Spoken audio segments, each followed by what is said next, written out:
Welcome back to I Love Your Stories. I'm your host, Hava Gurvich, and today I'm joined by Mumbai based artist, historian, curator, and entrepreneur, Dr. Archana. From sketching in the margins of her history textbooks to building a career dedicated to both creating and championing art, Dr. Archana's path has been shaped by spirituality and a deep connection to India's cultural traditions. In our conversation, we explore the inspiration behind her work, how she translates ancient wisdom into contemporary visual language, and her mission to keep traditional artistic and cultural knowledge alive for future generations. We also discuss creativity, authenticity, and the role artists can play as bridges between the past and the present. Help me in welcoming Dr. Achana to this episode. Now, quick word from our sponsor, and then we'll get right back to the show. When I started selling my art, I had absolutely no idea how to actually turn it into a business, a professional business. And then I came across art storefronts, and that was a game changer. I've been a customer now for years, and they've been instrumental every step of the way of helping me succeed. I have a gorgeous, powerful commerce website. I have marketing tools and a membership to a community that is very supportive and teaches me how to succeed as an artist. Check them out, artstorefronts.com, and tell them Hala sent you. Okay, welcome back to I Love Your Stories. And my guest today is Dr. Archana. She's an artist, historian, curator, and entrepreneur based in Mumbai, India. Her work draws on Indian history, philosophy, and spirituality, transforming complex ideas into powerful visual stories. Alongside her artistic practice, she founded Art Sage and Les Trésors Art Gallery, initiatives dedicated to supporting artists and fostering cultural dialogue. I'm so excited to learn more about your creative journey and the ideas that continue to guide you in your life and your work. Welcome to this episode. Thank you. Thank you so much, Ava, for this lovely introduction. So, in fact, I am a Dr. Archana Srivastava. I am an artist first and then an entrepreneur. And I am founder of Art Sage, which backs or supports Indian traditional, tribal, and folk art. I'm also a founder of Le Trésor, which is a physical art gallery located in Mumbai, and it's about contemporary art. So my journey is very interesting. I'm a professional artist and self-taught artist. Painting runs in my blood. My eldest sister is a trained artist, and she's too good at it. She's she and my mother are my first teachers. But I pursued academics instead of joining an art school because I thought art can be practiced side by side. So with that idea, I did not join any formal school because training was already there at home.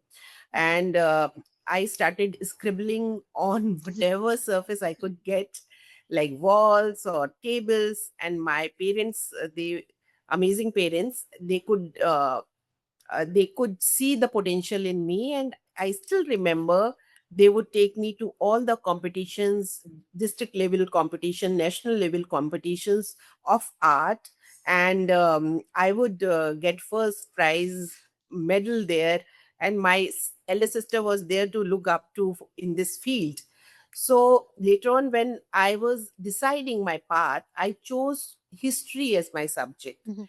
And I am from Banaras Hindu University, which is a known university in India, and it is known for its study on culture, history, and rich heritage. So I did my graduation from there, and I chose this subject, Ancient Indian History, Culture, and Archaeology. It fascinated me. And while I was pursuing my history, my subject, I would always, on my practice register or notebook, you would see last few pages I'd be sketching something whenever I'll get tired of studying. By the way, I was a very studious student. So whenever I would get tired of studying, I'll sketch something on the back last few pages of my notebook. And at times, very interestingly, it would happen. Those sketches would outnumber the written pages or academic writings. So I was so passionate about it, but it used to be a therapy for me, a hobby for me. And after I got married, I had my home, and I would hang my paintings all over the house. And my guests and my relatives who would visit us, they would say, Archana, you need to take it up seriously, professionally. Why don't you hold an exhibition of your own? And with that idea, in 1999, I I exhibited in my first solo exhibition in Mumbai, Nehru Center to be precise. And in fact, famous artist M.F. Hussain, if you have heard of me, famous Indian, heard of him, famous Indian artist, Mr. M.F. Hussain, B. Prabha, she's no more now. She used to be a renowned artist internationally also, and in our circuits, she used to be renowned artists, and I used to look up to them. And they agreed to inaugurate and visit my exhibition, so it was very encouraging. And secondly, there I received many praises about my work. And when you are holding a solo show, you are deliberately exposing yourself to criticism. It's better to, it can make you, it can break you. So first response, by the grace of God, was very good. First exhibition, uh, the response to my first exhibition Yeah. was so good. Media covered it very extensively. Visitor wise also, footfall was very high. And everybody was really praising my style and my works. So I thought, I was very encouraged. And after that time, I never looked back as an artist, because God was kind. So Yes. this is how, if you are talking about my journey as a gallerist, then I can tell you about that also. If you want to break the question, then I Yeah. can wait for you to answer Yeah. that. All right. Well, before you go forward, I want to just follow up a couple of questions. So, you said what you were studying is history and culture, specifically of Indian history and culture. Yes, And then yes, at the yes. same time, in the back of those notebooks or the last few pages, you were doing sketches. I'm curious from the start, like what was the subject of your sketches? What kind of sketches were they? And then when you did start making art and hanging it first in your home and then the exhibition, was it what kind of art was it? Yes, yes, yes. In fact, it had always been figurative. And I would say I used to draw figures in still life when I was a hobby painter. So it would be very realistic, very proportionate, and all. So it was figurative, first of all. It was not abstract. And definitely the theme would be spiritual. I'll tell you something about my background. My parents are very religious and spiritual, and we used to get various spiritual magazines which would be having vivid portrayal or illustration, you can say, on Vedic themes. And I think that etched deeply on my heart, Mm, and that is something which I still carry. So mhm, those to you won't understand my language, Hindi. It used to be called Kalyan. So those magazines my parents would subscribe. And as soon as the new edition would come, I'll grab it. I won't understand the philosophy of it, because Indian philosophy, Hindu philosophy is very deep. But I would just try to have a look at the pictures which have come, the images, and that remained with me. And because of that, uh, people say, why spiritual? Because something you feel very strongly about comes out very naturally on the mhm, canvas. It connects the viewers. So one reason is that. Second reason is I'd been visiting various, spiritual organizations, and there something called preaching happens. Preaching means you tell these that deep philosophy through words. So Mhm. I said that I have this tool of forms, colors, shapes, and canvas and brush. Why don't I do it through art? Okay. So I call it, though it's a very strong word, preaching, but it's a takeaway. If you want to take that with you, don't take that. If you don't want to take that with you, don't take that. Just enjoy the art pieces. And one thing is there, I try to make it aesthetically appealing, so that even if you are not interested in understanding the philosophy behind it, I my idea is at least, it is it is pleasant. So, as somebody who like will come and look at your exhibition, for example, and they don't know anything about you, they don't know anything about your history or what motivated you, what inspired you. They're just looking at the art. Um, what would you ideally, what would you want them to feel? How would you want them to feel? I would want them to hear what Archana thinks like. They are free to interpret it in their own way. And in my paintings, I would have a small write up Mhm, besides my painting. Though many senior artists advised me against it, they mhm, said that art should be interpreted through mhm, the viewers. You should not bind them with your own thoughts. Fair enough, but my purpose is different. I am mhm, trying to give a deeper message to the society. So mhm, I said that I take art as preaching also, mhm, and though it's a strong word, and people might take it otherwise, but it's, in here in Vedic philosophy, preaching is service. Preaching is mhm, the essence of a spiritual life. So it might sound very strong and very authoritative to the uh, mhm, outsiders, but within India, or those who follow certain religious tenets, it's called service. So it's my service to Lord. I am trying to give his message through forms, colors, shapes, yeah, and all. So this is you know a wish that my voice is heard through my artworks. That is what yeah. I want to I say. I would say I agree with you. I do as well like to add a little bit of interpretation or like sort of at least like what I wanted to convey with my art. Not necessarily because I don't want them to understand it in any other way, but because I too use my art as a form of communication.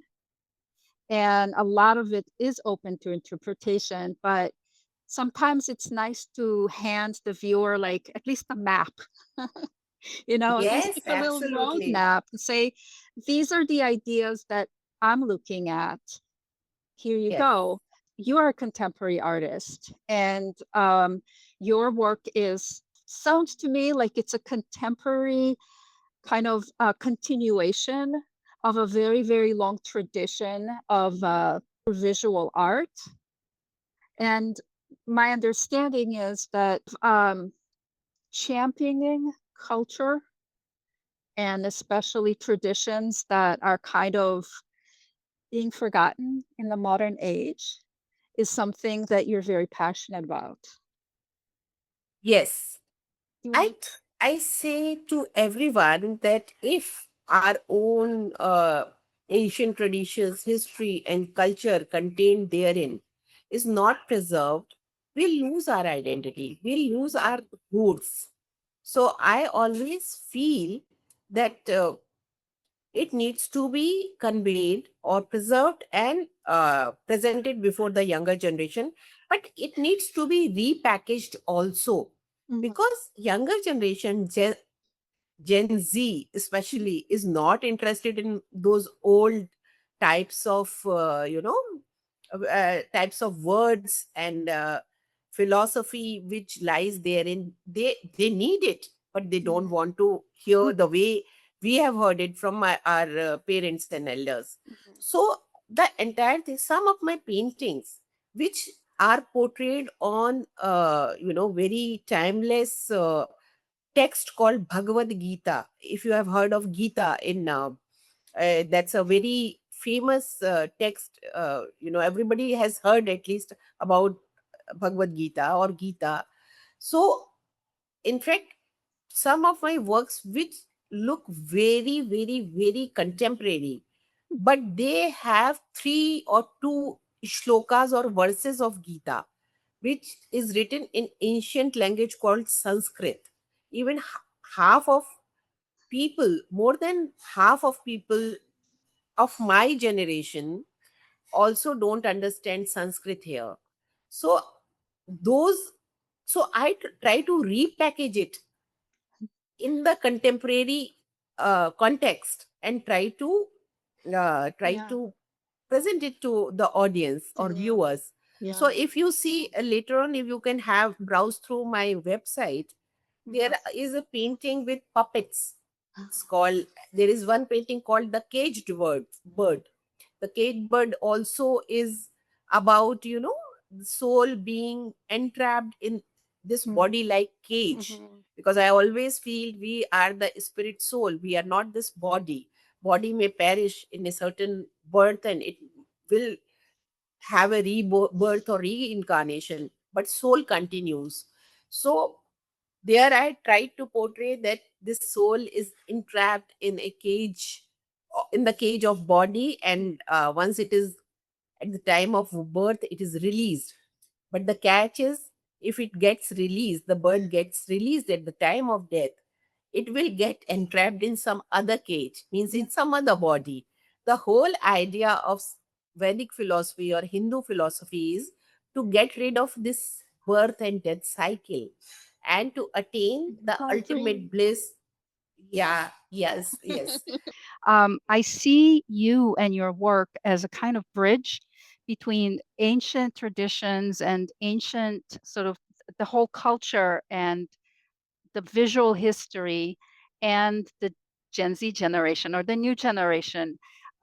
You're sort of like taking all these ideas and almost like translating them into a visual language that generation that's like that grows up on digital on social media and surrounded with everything that's here now, but can still the visuals might be a little different, but the story remains.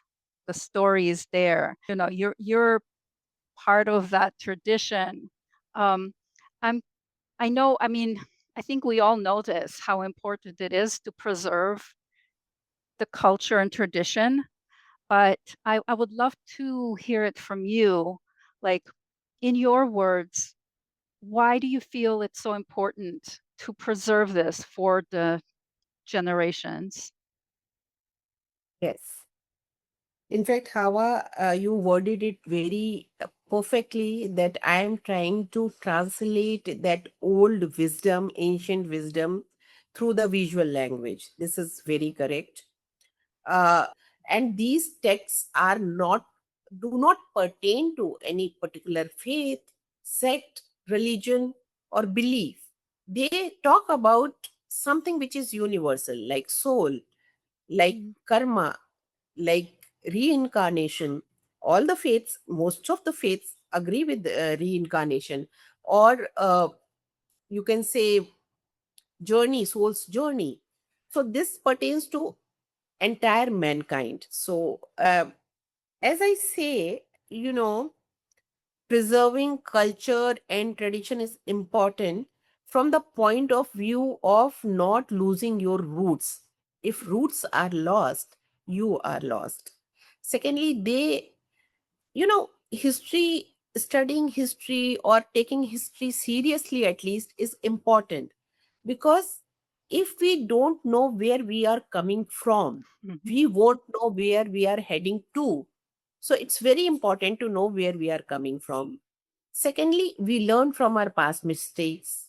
We try to avoid it in future. We should carry on the practice which was successful in the previous times.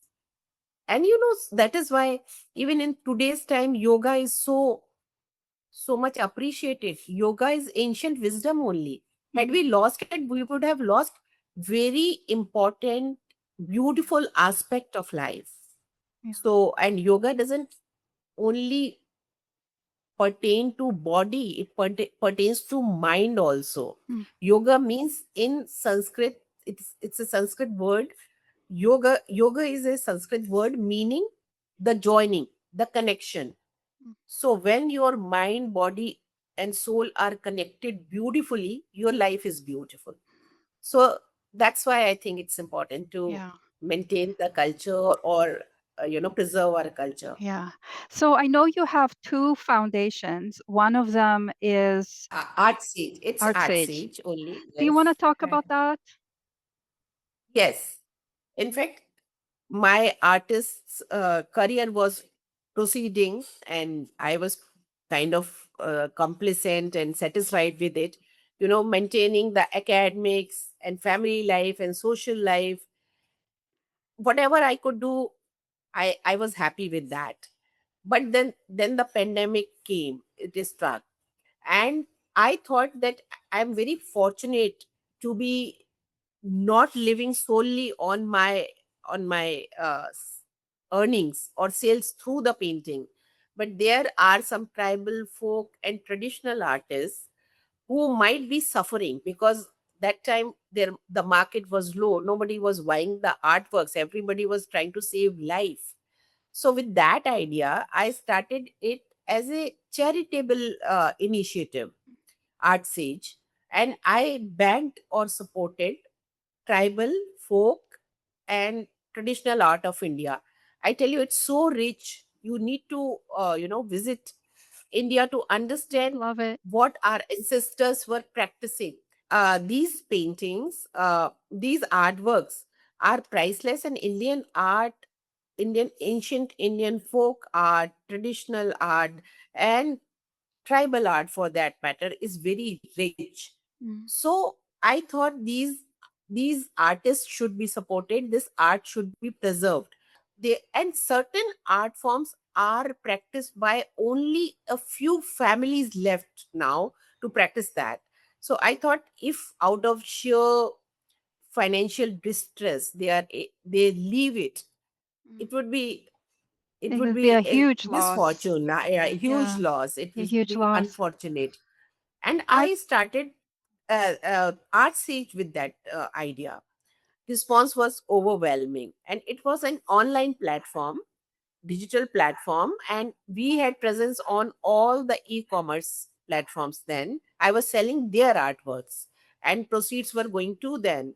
But then I thought, uh, why not contemporary art, because that also needs support here. Because in India, we are many in number, and there are many art schools producing beautiful, you know producing very talented artists, but the consumer or the buyers are limited. So there is more supply than demand, and that is why even contemporary art, I thought, needed support.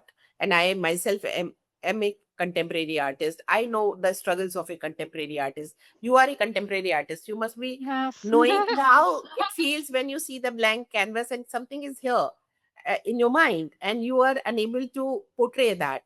So it is a challenge, and these artists, painstakingly do it. And when they don't have enough platforms to showcase their work, so naturally they feel disheartened and their work suffers. So with that idea, I started this contemporary art gallery called Le Trésor. It's you must I would say, everybody says that it's a beautiful art gallery. So we are showcasing right from masters, Indian masters, to established senior artists to emerging voices. So this is how it is going. So I see you as a spiritual teacher, an artist, a historian, a preserver of culture, a champion of ancient traditions, and also as a gallerist and a champion of contemporary Indian artists. With all of those things, how would you define success right now, and how has it changed for you over time? Success is making a small positive impact. And that whenever see that, be it in the life of my own driver or Mhm. somebody who works for me for his son, uh, gives me happiness and I feel I am successful. That is how I define success. And by the grace of God, so far the journey had been very beautiful, and challenges were there, but God takes care of me. If you were to give advice to a young contemporary artist, um, what advice would you give? My advice would be, in fact, be yourself, Mm, first of all. Don't jump to the trends and all, because so many times um, I see it around me. Artists get disheartened, their style is not being accepted, and they switch to some other style. And there lies a bigger challenge, mm, because they were on the verge of getting accepted, because you have to keep showing it in volume to get accepted. They change. mm. Then the whole problem begins. And then in the beginning also I had said that what you feel very strongly about comes out very naturally on the Yes. canvas. It connects to the viewer. So be yourself, whatever, you know that is why I did not I could have put I have made paintings in the early part of my career on current issues and all. That time I felt very strongly about that. But then I asked myself, what gives me most what gives me happiness, what makes me most happy. So with that idea, I found that if I am conveying whatever I have understood and I have benefited from, if I'm sharing it with the world, that gives me more happiness. So be yourself. Yeah. That is my advice I to the contemporary artists. I love that. That don't be discouraged if what you're doing is not understood or accepted, or you don't have a wide audience yet. Keep going, because that's your true voice. And Yes. if you decide instead to follow trends, you're not being true to yourself, and you're just competing with like 10,000 other voices who are following the same trend. And the worst part is that the world doesn't get to hear your true voice. And Exactly. you Exactly. you don't know what your contribution is if you don't follow through with your voice. Absolutely. Yeah. Absolutely agree. So Yeah. true. So true. And I Yeah. see beautiful artworks Thanks. behind you. That's your artworks. Lovely they are. Thank you. It is kind of something that I do feel very passionately about, is this idea of following your own passion, following the thing that you are most passionate about. And with that, I'd love to ask you, what are you most passionate about right now? As a gallerist, a few projects which are coming up, we are trying to bring in, the international artists and national artists of repute, or even the emerging voices together. That is exciting me, and I'm very passionate about it. Certain charitable auctions where I think we would be helping people. And as an artist, I would say I have, when you are 2D and you are painting, you are rendering through brush and colors, the automatic in the journey, it automatically happens. You try to go 3D.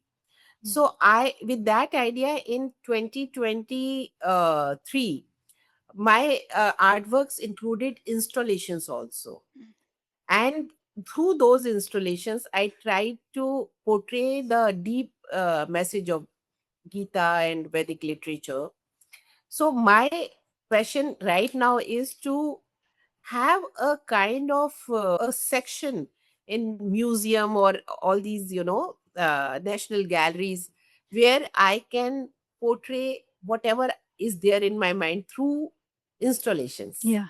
So installations are my passion, and how to portray through some other medium, some other channel, whatever is there in me.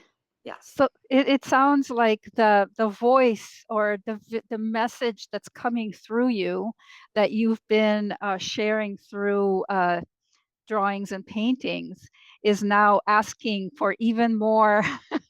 It wants more space. It wants three-dimensional space. It wants to be experienced Yes, in a, yeah. exactly, exactly. That's amazing. Um, Yes. I'm going to have in the notes links to all the various, like to your art, to galleries. I know you had a TED Talk, and I'll have a link to that as well. Um, and I know you're on Instagram because we just connected on Instagram. I know there's like a 12 and a half 12 hours and Okay. 30 minutes time difference between us. So I really appreciate you Yes. staying up late for this conversation.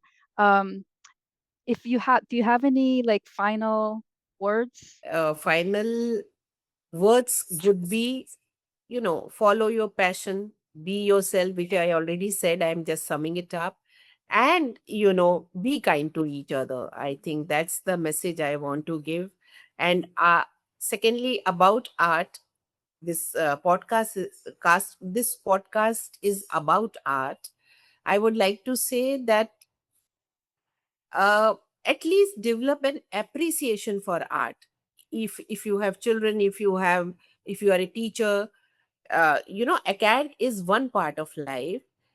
If your child, if somebody in your family can't make good art, can't sing well, but I'm talking of performing art, at least our effort should be he or she should be able to appreciate art, Yes. be it performing art, be it visual art. Why? Because these are finer aspects of life. And if Yeah. we are unable to appreciate it or get it, I think we are deprived of something very beautiful in life. I love that you said that. And it reminds me of a conversation that I had with a couple of friends, and we were talking about creativity and how we express our creativity. And my friend she loves art. She is a consumer of art. She loves to go to theater. She loves to listen to music. She loves to go to the museum. She loves to be surrounded with art. She herself does not make art, but the way she expresses her creativity is by being surrounded with it and being a consumer. And to me, I think that's a beautiful way to complete the cycle because, or close the cycle, because as an artist, as a visual artist, I am communicating through visual language, and communication is a two person, like communication, somebody has to say it, somebody has to receive it in order for the message Agree. to come through. And so yeah, I'm right there with you that appreciation of art is just as important, if not more. Oh, yes, I always say, because, I always say it's very important to have uh, art galleries which are not very intimidating, because here in India there are national art galleries. They are huge. There is a decorum to be maintained there. There are standalone art galleries also which maintain some decorum. Art has to be free flowing. That is why my art gallery is situated in a very upmarket mall. It's a mall, anybody can walk in. Why? Because half of the people don't understand art because they are not exposed to art. Yeah. And because these art galleries, national museums are intimidating, they Yeah. don't step in. They say that art is not my cup of tea. Just make it more accessible. Yeah. More exposure will lead to more awareness. More Mhm. awareness will lead to more appreciation, because more you see it, more you understand. How we understand classical music, some people Mm. don't, some Yeah. people do, because they were exposed to it. So more Mhm. exposure will lead to more awareness will lead to more appreciation, and more appreciation will lead to more empowerment of art. And I think in that way, that philosophy of yours is another way that you're acting as a bridge between the tradition and in modern times, because I feel like art was something that was lived with more holistically, historically, because that's all there was. That's how people communicated. It's not like you had the art museum and then you had cinema and TV and magazines. Everything visual was communicated through art. And so it was something that everybody was exposed to all the time, and it was lived, something that it's who you are, that part of the a living tradition. And it sounds to me like while your art itself is hoping to like bring that message to the young generation, your other activism, the galleries and the foundations that you founded, are there to bring the whole cultural experience of appreciating art to a new generation, that sees it as something that's up there, like, and you have to like, they're gatekeepers and you need to like know something and speak the right language, or have a certain understanding in order to be part of that. And you don't. It's part of everybody. It's all of our shared tradition. It's all of our history. And that's such a beautiful message. Definitely, you spoke so well about all these things. I fully agree with you. So it is from an artist to an artist. You're an artist. Yes. That is why we are striking the chord Yeah. like this. Yes. Thank you so, so much. This was a wonderful conversation. I really appreciate you taking So the thank you time. so much for having me. I really enjoyed my conversation with you, and the fact that you are also an artist, it really made things easy for me. And I'm grateful that you invited me for this I am too. podcast. I am too. Thanks again for tuning in. That's our episode. I hope you enjoyed it. And if you did, please help us out by leaving a review, a comment, subscribing, sharing it with your friends. Every little bit helps, and I really appreciate it. And before we go, I want to give a huge shout out to our sponsor and producer, Art Storefronts. If you've been thinking about turning your art into a real business or just want to level up your online presence, now is honestly the best time, especially with the holiday selling season coming up in Q4. I can't stress this enough. Art Storefronts isn't just a website builder, they're a full blown partner for your art business. They give you the tools, education, and marketing support to actually make sales, not just sit online and hope. And if you're unsure whether your art will sell, no worries. Just head to artstorefronts.com and sign up for a demo. They'll give you a free art review and a marketing assessment of your art to show you exactly what's possible. So go to artstorefronts.com, tell them Hava sent you, and I'll catch you on the next episode.